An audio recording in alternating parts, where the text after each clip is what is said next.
Et je ne voudrais pas couper la parole à qui que ce soit. Comme vous le voyez, nous avons des marqueurs, des autocollants. Donc, nous allons essayer de faire une session de remue-ménage. Alors, nous allons profiter de cette heure. Je vais demander donc à Vincent, à Cassandra, à Nikita et à Vincent de monter. Merci de choisir l'une de ces deux options. N'en parlez pas à ma collègue Jocelyn qui s'occupe de l'autre atelier. Mon nom est Carly Silver. Je suis ravie de vous parler d'un sujet très important, de la santé et des droits sur la santé de la reproduction. D'ailleurs, n'oubliez pas que tout ceci se rapporte aux avortements sécuritaires. Il est évident que nous voulons être explicites et nous voulons parler d'avortements qui soient effectués en toute sécurité. Nous avons l'occasion de pouvoir discuter en profondeur et de connaître l'avis de chacun des pays représentés ici. Nous voulons aider les autres pays et nous voulons peut-être aider certains pays à réparer leurs erreurs et à préparer un meilleur avenir. Nous sommes absolument ravis d'accueillir aujourd'hui trois conférenciers,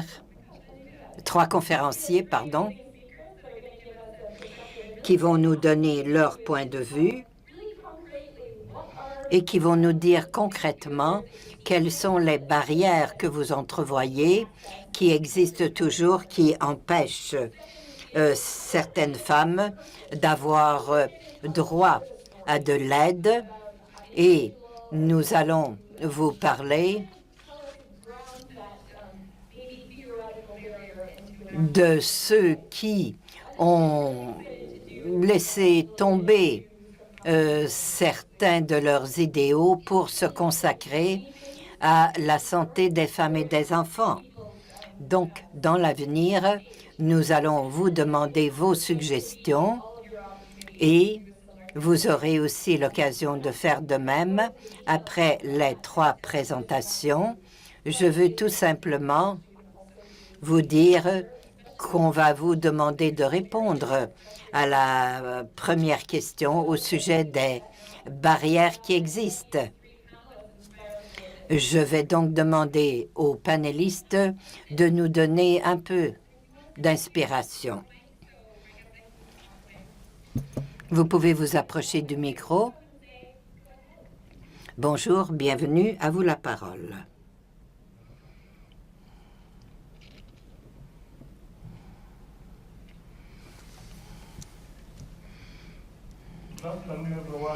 Bonjour à tous et bienvenue à cette session. Aujourd'hui, je vais mettre l'accent sur les problèmes qui existent et sur les problèmes d'anonymité au niveau des adolescents qui ont accès à des services entourant la reproduction et des avortements sécuritaires. Et je vais vous donner l'exemple du Rwanda. Quelques statistiques. Le Rwanda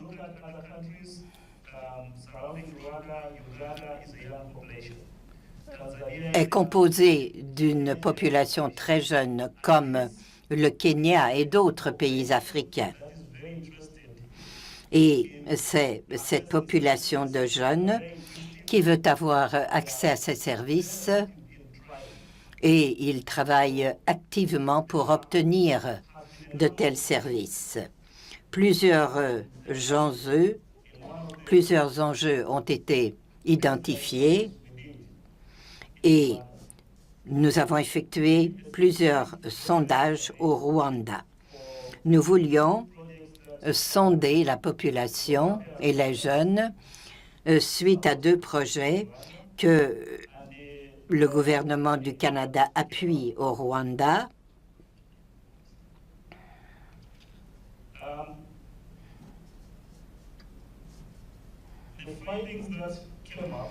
Les résultats de ce sondage sont très importants.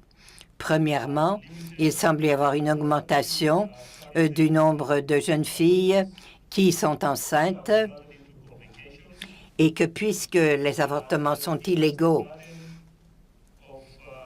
des problèmes surviennent. Il y a des ressources limitées au niveau des ménages parce que lorsque les jeunes deviennent enceintes, elles quittent l'école et reviennent à la maison, ce qui a un impact sur le ménage au complet. Lorsque nous parlons du Rwanda, ce pays a mis sur pied d'excellentes politiques. On a mis sur pied d'excellentes structures auxquelles on peut faire appel. Je vais vous donner des exemples. Au Rwanda, dans chacun des centres de santé, il y a un conseiller à la jeunesse. On peut obtenir des services. Et dans chaque hôpital au Rwanda, il y a un centre consacré à la jeunesse. Peut-être est-ce que je devrais expliquer la différence qui existe entre nos services et les autres. On peut avoir accès à tous les autres services, sauf à des services juridiques. Et lorsqu'on se dirige vers un hôpital, il y a un seul centre auquel on peut avoir accès, comprenant tous les services, y compris les services juridiques.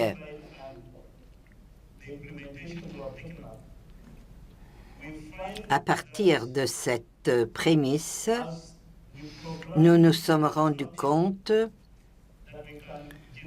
que nous pouvons espérer susciter l'intérêt chez les jeunes pour les services. Cependant, les jeunes n'ont pas accès à ces services aux endroits où ils habitent. Ils doivent se rendre dans les grands centres pour avoir accès à ces services. D'ailleurs, lors des discussions que nous avons eues, on a l'impression qu'on n'ose pas poser des questions aux parents, leur demander, par exemple, où se procurer des condoms ou des méthodes contraceptives. Quelquefois, certains marchent pendant 5 kilomètres afin de se renseigner sans être identifiés. Il y a un autre endroit où on a accès à ces services. On se rend lorsqu'on a suffisamment d'argent dans les cliniques privées. Si nous parlons de services reliés à l'avortement, au Rwanda, notre politique est explicite. L'avortement est considéré comme étant illégal. Cependant, les avortements sélectifs sont autorisés suite à une ordonnance d'un tribunal ou d'une cour. Donc, on se présente devant un juge et le juge peut décider ou non de vous autoriser à vous faire avorter. On parle ici d'avortement thérapeutique. Un avortement thérapeutique est simple puisqu'il est autorisé par un médecin après examen médical, et ce dans le but de sauver la vie de la mère. Après l'avortement, les services sont gratuits, on peut y avoir accès en tout temps. Cependant, il ne faut pas oublier que si c'est un avortement sélectif. Et d'ailleurs, les jeunes le savent. Donc, ils se rendent voir des charlatans de médecine traditionnelle pour obtenir un avortement.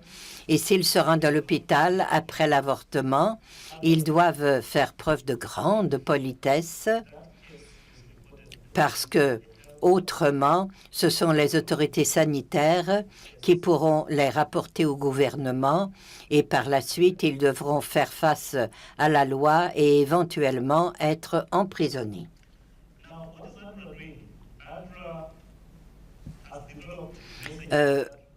ADRA a mis sur pied un programme que nous avons mis sur pied pour leur permettre d'avoir accès à des services de santé, à des conseillers. On recommande de ne pas se faire avorter illégalement par des charlatans selon des méthodes traditionnelles. Nous rendons visite au club et nous fournissons des renseignements dans les écoles. C'est très intéressant parce que il ne faut pas oublier qu'ils doivent pouvoir prendre des décisions. Normalement, ces jeunes doivent pouvoir être sur la première ligne, se renseigner pour offrir de tels services. Les modérateurs m'autorisent encore 1 minute. Nous devons vraiment analyser quels sont les autres facteurs qui contribuent au fait que les jeunes s'éloignent de leur région pour avoir accès à de tels services ailleurs. Comment peut-on renseigner, engager les parents? Je crois avoir déjà posé cette question. Comment peut-on motiver les parents? Du point de vue culturel, vous ne pouvez jamais parler à votre fils ou à votre fille de condom, de relations sexuelles avec un partenaire. Donc, comment enseigner aux parents ce qu'il faut dire à leurs enfants?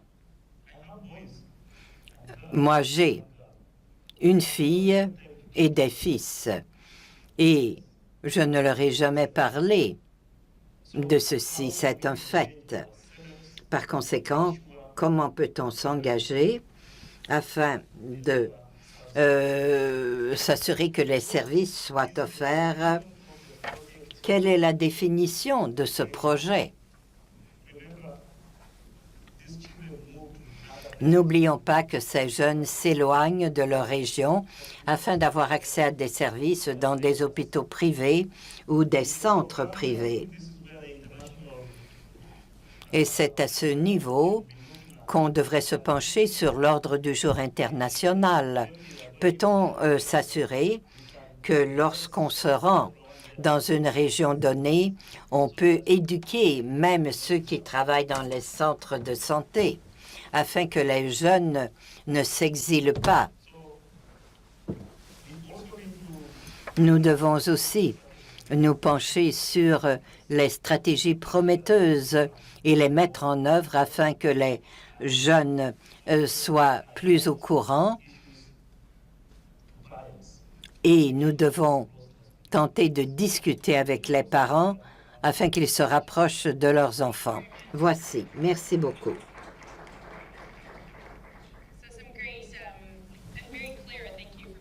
Je crois que vous avez énoncé clairement quelles étaient les barrières qui nous empêchaient d'aller de l'avant, de même que des solutions qui pourraient mettre fin à l'exode des jeunes. Merci beaucoup. Nous allons maintenant donner la parole à Nikki.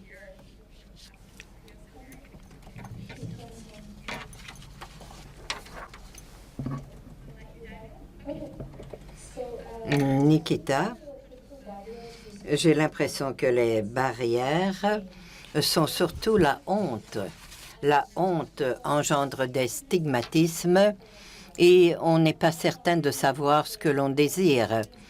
Selon mon expérience en ce qui concerne l'Afrique du Sud, je me suis rendu compte que les attitudes, que les religions, que la patriarchie qui existe dans toutes les cultures empêchent les hommes de poser les questions importantes. Et ceci doit changer. Nous devons trouver des solutions. Pour l'instant, nous avons des solutions qui n'ont pas pour but d'améliorer la situation. Donc, on ne devrait jamais considérer la femme comme un être inférieur. Et B, lorsqu'elle demande des services, on croit qu'elles sont agressives, ce qui est tout à fait inacceptable en 2020. On parle aussi du manque d'accès aux informations. Il y a beaucoup d'informations sur Google et sur YouTube. Par conséquent, si vous ne voulez pas être vacciné ou vous faire avorter, eh bien, on vous donne des vidéos vous expliquant pourquoi vous devriez vous faire avorter, et d'autres vidéos sur lesquelles vous verrez le contraire. Je crois que nous devons donner des informations claires et précises à ces jeunes afin qu'ils soient bien informés avant de prendre une décision.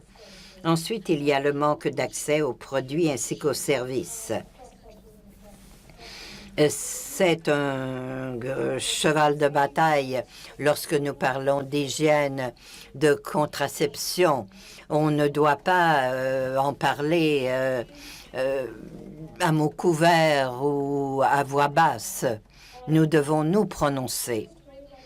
Je vais vous raconter l'histoire de quelqu'un qui m'a beaucoup encouragé à travailler dans ce domaine. Moi, je suis épidémiologiste et j'ai toujours voulu envisager ces problèmes du point de vue des femmes. Mais quelquefois, nous sommes tellement emprisonnés dans notre sphère de travail qu'on ne croit pas devoir tenir compte du contexte qui revient constamment dans notre vie. À moins que la situation soit replacée dans son cadre, c'est difficile. Il y a quelques années, je faisais de la recherche dans un village qui a invité Mahatma Gandhi à se lancer dans son mouvement humanitaire. Ça, c'était il y a plusieurs années. Il n'y avait pas de rétrovirus. Donc, je suis allée dans les hôpitaux, je voulais parler aux femmes. Il y en avait une qui m'avait dit « Docteur, pourquoi est-ce que vous soignez tous ces hommes qui nous donnent des infections? Ce sont eux qui nous transmettent les infections. » Alors, elle a presque crié et était vraiment fâchée. Donc, je me suis dit, dorénavant, je ne vais plus travailler avec les hommes, mais avec les femmes. Donc, c'est le genre d'expérience qui nous permet de sortir de notre zone de confort. Et maintenant, nous formons les hommes à penser à l'éventualité de contracter le VIH ou encore l'hépatite C. Et c'est la raison pour laquelle je remercie à Peter Single qui a été mon mentor. Tout ceci a changé ma vie. J'ai voulu tenter de trouver des solutions qui pouvaient être mises en œuvre. Nous devons offrir des services et des produits à ceux qui le désirent véritablement selon leurs us et coutumes. Donc, de retour au Canada, j'ai élaboré un ensemble relié à la santé, relié à la reproduction. Et je me suis dit que c'était une excellente idée d'offrir une façon de leur faire passer des tests et d'éduquer les femmes enceintes en leur disant comment avoir accès à ces services et comment demander. J'ai donc des vidéos que je pourrais vous faire voir et entendre. C'est donc une stratégie qui s'appelle Aid Smart. Nous voulions élaborer un programme et nous voulions examiner les femmes pour savoir si elles étaient atteintes de maladies transmises sexuellement, d'infections bactériennes, d'anémie. Nous avons aussi saisi l'occasion de les éduquer en leur disant comment avoir accès à des avortements sécuritaires et l'éventualité de perdre la vie si elles se font avorter lorsqu'elles ne tiennent pas compte de leurs engagements. Donc, nous avons travaillé avec 15 autres travailleurs en santé, dont 5 avaient été exposés à des séances de consultation et 10 personnes étaient des profanes que nous avions choisis dans la communauté. Nous les avons formés et nous leur avons enseigné comment travailler avec des patients. Donc, nous avons travaillé dans la région rurale et on a effectué des diagnostics, des pronostics. On a profité des technologies. On a vraiment saisi l'occasion pour leur signaler où se trouvaient des services, ce que ces femmes devaient faire, pourquoi elles devaient se rendre de nouveau à ces installations. Et elles tenaient à continuer à s'y souscrire, car il s'agissait des programmes de 12 mois. Les médecins prodiguaient des soins. Et ces tests de dépistage s'effectuaient tout près de chez elles. Le projet était couronné de succès.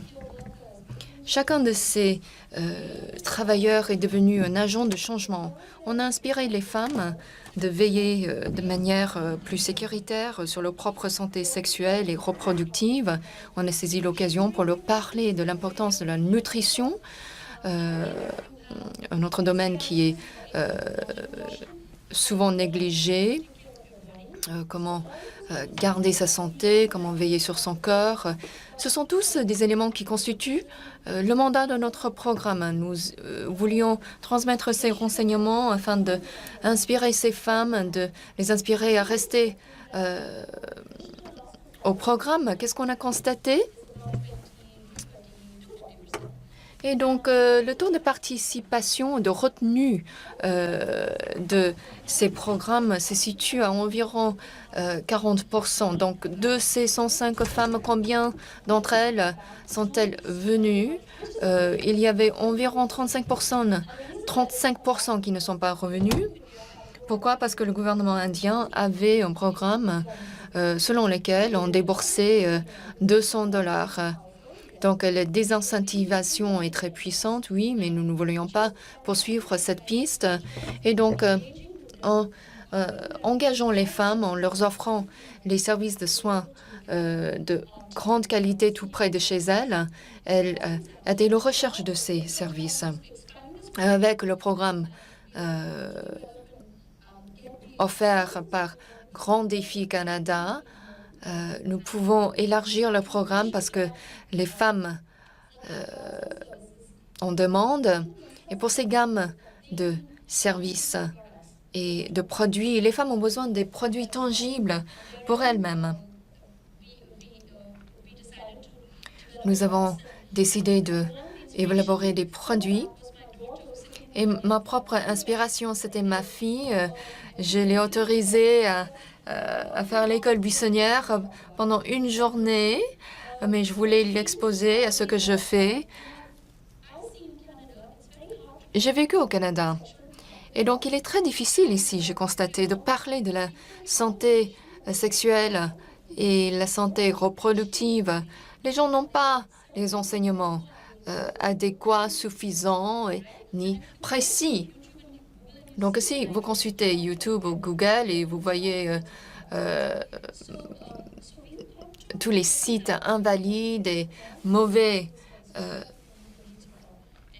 il est très facile de transmettre des renseignements erronés. Ce programme Aid Smart a été financé par le gouvernement du Canada. C'est offert dans toutes les provinces, offert auprès des populations défavorisées. Lorsque j'en ai parlé à mes collègues, on s'est dit oui, on a besoin de ça ici au Canada. Donc, je pense qu'il y a un rôle pour les services personnalisés qui sont adaptés à nos clients. Il y a un rôle pour les objectifs et les incidences. Merci. Et puis, en dernier lieu, je suis ravie d'avoir Cassandra parmi nous. Elle nous parlera de son travail et de ses projets.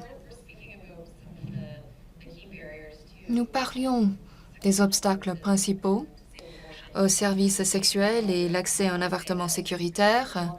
Je dirais que les lois contraignantes et des règlements contraignants constituent l'obstacle le plus important, mais même dans les contextes où les politiques sont très libérales vis-à-vis de l'avortement, cela n'est pas une garantie à l'accès, surtout pour les groupes vulnérables ou les populations défavorisées, comme les jeunes femmes qui ne sont pas mariées et qui sont exclues des services de santé sexuelle.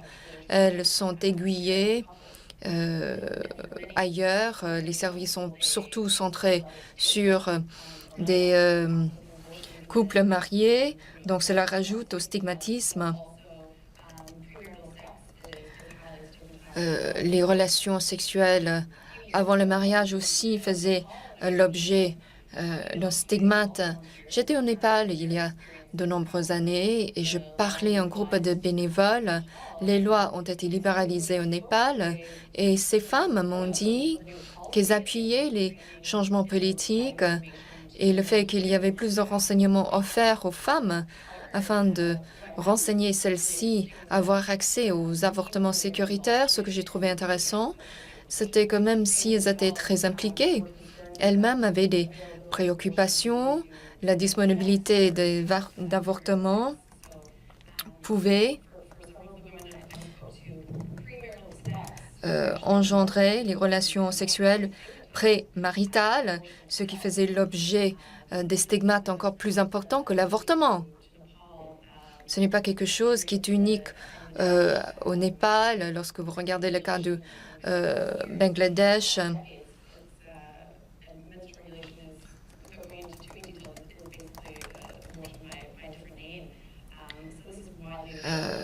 des formes d'avortement illicites sont disponibles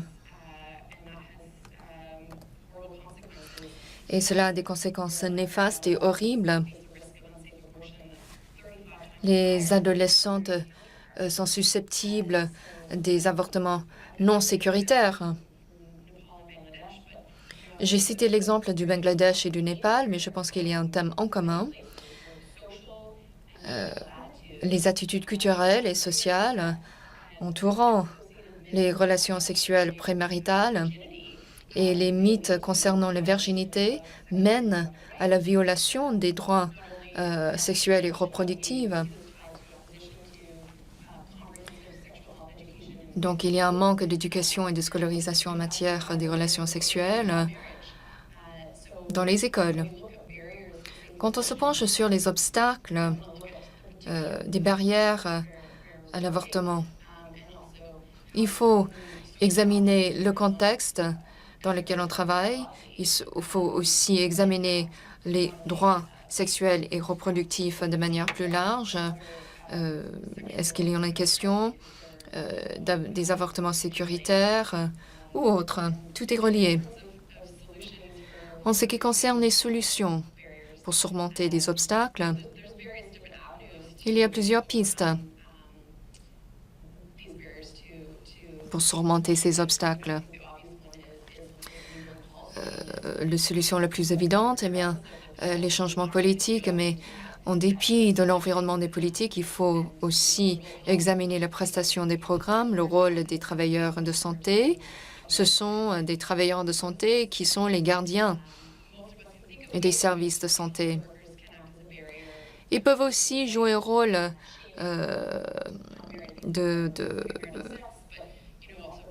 d'obstacle si on ne respecte pas la vie privée, la confidentialité. Mais de l'autre côté de la médaille, les travailleurs de santé sont des alliés essentiels. Beaucoup de travailleurs en santé sont très engagés dans la facilitation de l'accès, c'est le premier point de contact, et ceci aide la population à surmonter les heurts et les obstacles quand les femmes vous souhaitent avoir accès à l'avortement.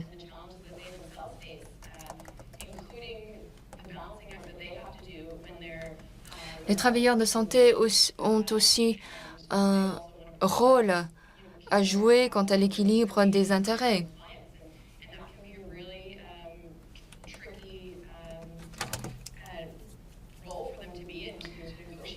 Parfois, c'est très épineux pour les travailleurs de négocier dans un environnement contraignant. Je pense qu'il faut sensibiliser les travailleurs en matière de des besoins des jeunes et les stigmates auxquels ils font face.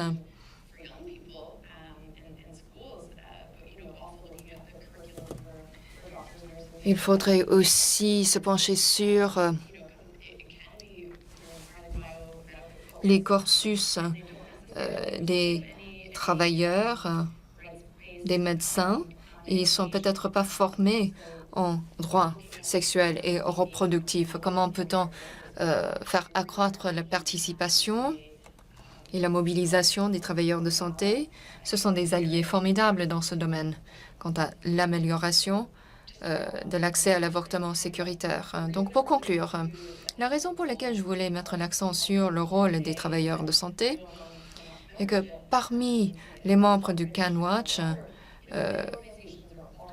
et le partenariat canadien de santé en santé des femmes et des enfants, on aide les travailleurs par le biais des projets. Donc, ceux qui reçoivent de la formation directement ou indirectement, ce sont les mêmes travailleurs qui sont les gardiens des services en matière de droits sexuels et reproductifs et ceux qui administrent les avortements. Parfois, il y a une certaine réticence de vouloir améliorer l'accès à l'avortement, mais pour bon nombre de personnes entre nous, nous pouvons continuer à travailler avec les parties prenantes existantes et les partenaires existants pour élargir notre réseau et améliorer nos activités afin de promouvoir l'accès à l'avortement sécuritaire et assurer la prestation des services qui aident les jeunes et les jeunes Canadiens. Nos trois conférenciers viennent de nous donner beaucoup de matière à réfléchir. Veuillez vous joindre à moi à les applaudir. Je sais que c'est une séance très brève, mais je voudrais que tout le monde reste debout, se lève. Vous allez vous déplacer dans chaque coin de cette salle. Sandy est au fond de la salle. Tina sera là. Jenny va se trouver là. Et à gauche, merci à mes animateurs qui vont nous aider. Tel que mentionné tout à l'heure, ce que nous voudrions faire pendant ces 25 dernières minutes, c'est